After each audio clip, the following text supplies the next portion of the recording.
زموږ ته په معاشره کې طلاق ډېر سوی دی طلاق دومره ډېر سوی دی بیا خاص کر دا زموږ باعزدی خلک شته چې هغه پر هره خبره طلاق دی طلاق دی طلاق دی نو ته چې دا طلاق توری ووایې ستا ښځه طلاق کېږي یا نو ما خو نیت نه دی کړی نو طلاق کله د نیت سره تعلق لري ته ورسه اور ته لاس ونیسه نیت د سوځلو مه پکې کوه داسې لاس پرې ونیسه ستا لاس سوځي که نه سوځي نو ستا نیت نه دی کړی نو لاس ولې سوځي هغه لوړ تار لره ورسه لاس ورله تنبیې ته وخېږه 11000 لوړ تار لاس ورله نیت مه کوه د دې چې زما به ونیسي ما به تور سپور کړي ته لاس ورله دا به تا ته چا درښودي چې ما نیت نه و کړی یو سړي بیا ویلې هغه څه چالاک و استاد ته نه چلیږي او مړي صاحب زما دوې کور والا یو هغه د چا خلک یې راښکنځي یوه مې کور ته ده سبحان الله نو تا چې کوم خلک کور والا د ښکنځي هغه کومه یوه شی هلته بل سړی راغلی هغه تېره ژمستې په یاد ما چې ټول مال کښېنه جمعې لمانځه بعد ما ورته ویل مال ای سر ډوډۍ سر په درته وکړه دول سید وګوره ډوډۍ وګوره څه پکې یار سید وګوره ډوډۍ وګوره ما څه ورته ویل ما ورته ویل ستا نیکه ابوجهل نو ستا نیکه ابوجهل زما نیکه محمد رسول الله به هر ورځ د ډوډۍ ست ورته کوي صحیح شو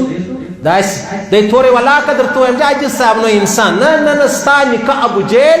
زما نیکه محمد رسول الله به ستا و نیکه ته هر ورځ ډوډۍ ست کوي دا دې څنګه تورې ووایي سید وګوره ډوډۍ وګوره نو دا زموږ خلک استازي کوي وایي زما دوې کور والا یو هغه ده چې خلک به بازار کې راښکنځي ستا نه بس خالي زه وم چې به کور یوه مې هغه ده څه زوروره استازي کوي یو سړی راولاړ سو دویم واده یې وکړ واده چې وکړ په کور کې مشر ورته وویلې چې پر ما دې زما کور والا په 3 طلاقه طلاق کوي ته به چیش کوې ته به دا ښځه طلاقوې او یار ما اوس کوزده وکړله نکاح وسوله ایجاب و قبول وسلو ګردې خبرې خلاص یا پر ما به زما ښځه په 3 طلاقه طلاق کوي اوس څه چم کوي اوس هغه سړی چې ده ویل پر ما به زما ښځه په 3 طلاقه طلاق کوي ته به دا ښځه طلاقوې اوس یا د کلونه وسلو په دا کلو دی کور ته نه دی تللی هلته په بیټه کې اوسېږي یا بل ځای اوسېږي کور ته نه ځي ولې ول زما ورور دویم واده یا دریم واده وکړي کوزده یې وکړه نو ما اوس 3 طلاق اخیستې دي ورور یې طلاقوي نه صحیح دی یې پرېږدي نه ورور یې د 2 کور والاو سره زوړ سو دی یې په د باندې زوړ سو زور یې تر چا ووتی پر ما دې زما ښځه په 3 طلاقه طلاق کوي دا سلاسن ته یې مې زده کړي سلاسن ته به چیش پوهېږې تا ته دا تورې چا در وښول یو غټ سړي راته ویل زموږ د کوټ ښار یو ډېر نامتو سړی ډېر غښتلی چې اوس راشي ګرده په کپ اخته سي یو چالر ورغلی و ول پر ما به زما ښځه په 3 طلاقه طلاق کوي ما ته 2 روپۍ راکړي زما ښځه به پر ما په 3 طلاقه طلاق کوي ما ته 2 روپۍ راکړي مطلب هغه ورته ویلې ما ته 15000 روپۍ راکړه پر ما دې زما ښځه په 3 طلاق د 300 روپۍ ورکړي 300 روپۍ ورکړي طلاق پر څو اخیستی و 15000 او څو یې ورکړې 300 یا 500 روپۍ یې ورکړي اشه دا اوس چی شو اوس دغه ځوان ما له رالی مولوي صاحب زه څه چم وکړم زه دا کور والا پرېښولی نه سم ورور مې هلته دی یا پلار یا هر څوک چې دی هغه طلاق اخیست 3 طلاق اوس کلونه وسلو هغه د باندې اوسېږي ښه دا یوه خبره دویمه خبره دا د پرون وړمه ورځ لیر ځای خلک راغلي وو ډېر څو واره نو یې ویلې مولوي صاحب موږ داسې یو نکاح وکړله نکاح چې مې وکړله نکاح بعد 2-3 کسان راولاړ سول پر ما دي دا زما ښځه په 3 طلاقه طلاق کوي زه دا ښځه ودی ته نه ورکوم یاره ښځه خو موږ ورکړه کوزده وسوله ته څه وایې یا پر ما دي زما ښځه یوه هم نارې کړه بل هم نارې کړه بل هم نارې کړه ښه نو بیا سیسټم ګرده جام سو دا 15 کاله دا 6 کاله دا 9 کاله دا 8 کاله هغه نجلۍ پر خپل کور ناست ای غریب چې کوزده کړې ده پر خپل کور ناست هغه چې د بل چاو زامنو هغه راله چا 3 طلاق اقرار بېغمه د خپلو کور والا سره نن 15 شپږ 8 کاله دا سیسټم جام شو څه کیسه ده ما لوړه کړې ده نو ما 3 طلاق اخیست نو څه دي چې 3 طلاق دې اخیستې ته به هسې ښځه طلاقوې اوس څه چمپه کوي په دې خبرو باندې ته به دې خبرو سر خلاصېږي د طلاق دی چا در زده کوي د الله رسول فرمایي ابغض الحلال الی الله الطلاق رواه ابو داود د الله په دربار کې ډېر هغه چې حلال دی بدترین حلال دی چې الله بد جنې کېږي هغه طلاق دی طلاق توري د الله رسول فرمایي چې کم سړی د طلاق توري پر خوله راوړي د الله عرش لا سره وشو دونه دروند توري صحیح سلام او بیا دا موږ خلک طلاقونه ولې څه کیسه ده چې څه دی نو پرون زما یو عزیز بیمار دی په هسپتال کې زه هغه سره وم الله دې صحت ورکړي الله دې ښه کړي الله دې ښه کړي الله دې ښه کړي نو یو زه چا ټلیفون راوکړ د مسجد ته 3-4 وار راغلی و زه به نه وم نو یا خو ډېر دی په منفي کې روان دی ټلیفون یې راوکړ ټلیفون راوکړ مولوي صاحب زما سره خور را سره ده ستاسو څو پوښتنې کول غواړي موږ پرون دوم رالو وړ مرز هم رالو اوس دا د ماخستان دی د لرې ځایه راغلي د دې نږدې علاقې نه د لرې ځایه موږ ستاسو څو پوښتنې د زما خور کولی شي ما ولې نشي کولی ولې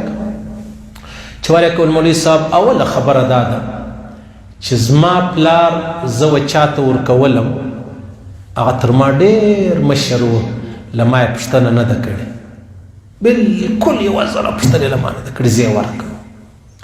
چې ور یې کړم خیر نو اوس پلار دې څه په کوې څه ورته وایه نو بیا وخت تېرېدی څو عمر بعد زما خاوند چې دی هغه وفات شو 2-3 ماشومان به راپاته سوي اوس تقریبا ډېر کلونه وسو نه زما پلار پر ما پوښتنه کړې ده چې زویه څه لرې څه خورې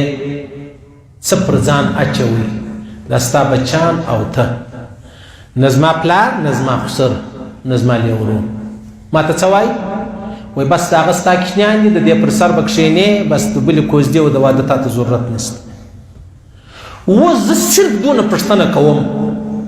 چې زما دپاره جایزه ده چې زه د مور پلار د خسر اجازې بغیره نکاح وکړم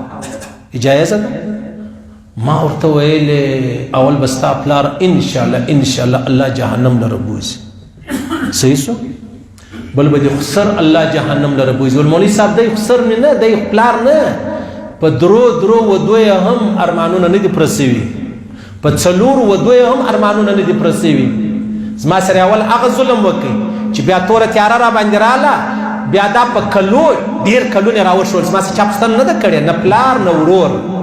نه مور هغې به زویې نو بس ستا په قسمت کې به د هغه لیکلي و ښه دا زما قسمت ستا په لاس کې دی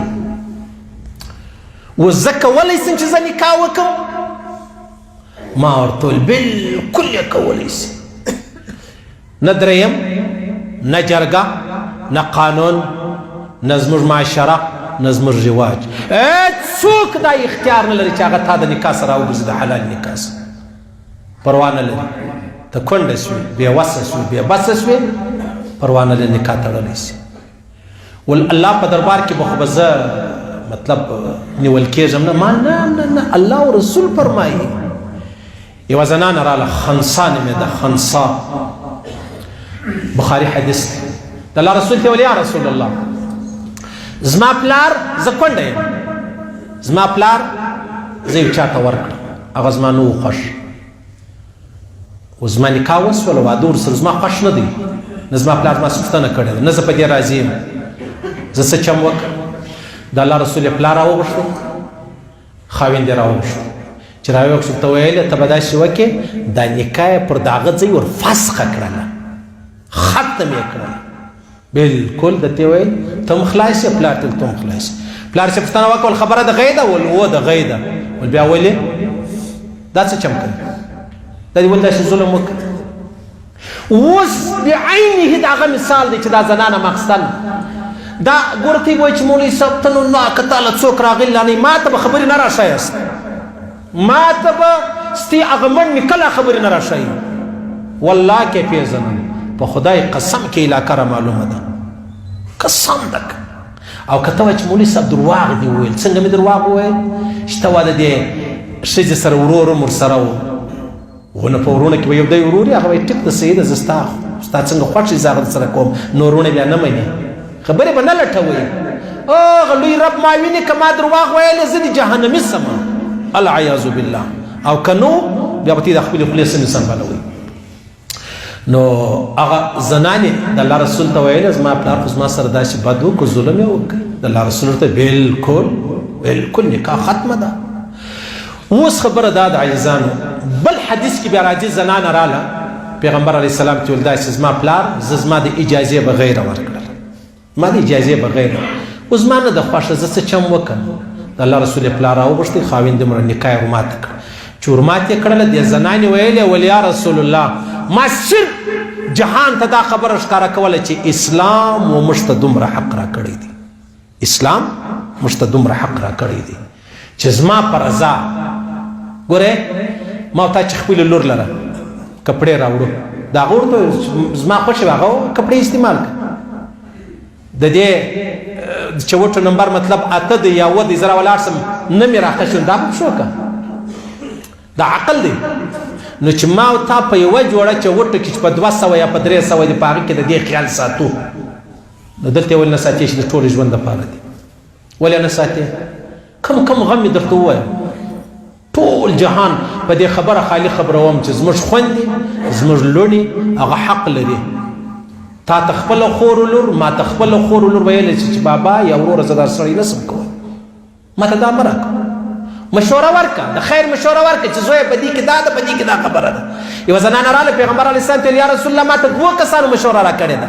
ما ته مرکه کړې ده زه کوم یو وکړمه د الله رسول ورته وفرمیل دا یو چې دی بیخي ډېر غریب دی د ماښام ګوله نه لري دا دویم ډېر خشک دی ډېر خشک دی هغه لرګی پر وژه ټول عمر راخستی ډېر خشک دی ورزه به مشوره درکړم پلانی صحابي وکړه په رنګ تور دی پروا نه لري بیا دې د پیغمبر سره مشوره ومنه بیا دې ور زه ډېره خوشحاله یم ډېره خوشحاله دا زه صرف دا زما او ستا رواجونه تر پښو لاندې کول غواړم د الله او د رسول خبره لوړېده غواړم دا زه د خپل ذات خبره نه درته کوم دا زه ستا د ذات خبره نه د الله او د رسول خبره درته کوم او زموږ په معاشره کې تر ټولو مظلوم ترین چې کوم مخلوق دی هغه زموږ ته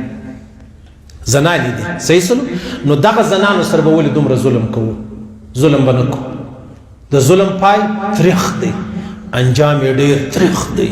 او ډېر جوور دی او ډېر لوی جهنم دی الله دې ویل اورېدل قبول منظور وګرځوي الله دې خپل احکامات د جناب نبی کریم صلی الله علیه وسلم مبارک طریقې را نصیب کړي الله دې پر دې تورو موږ ته مرګ راکړي چې موږ مرو دا وایي لا اله الا الله محمد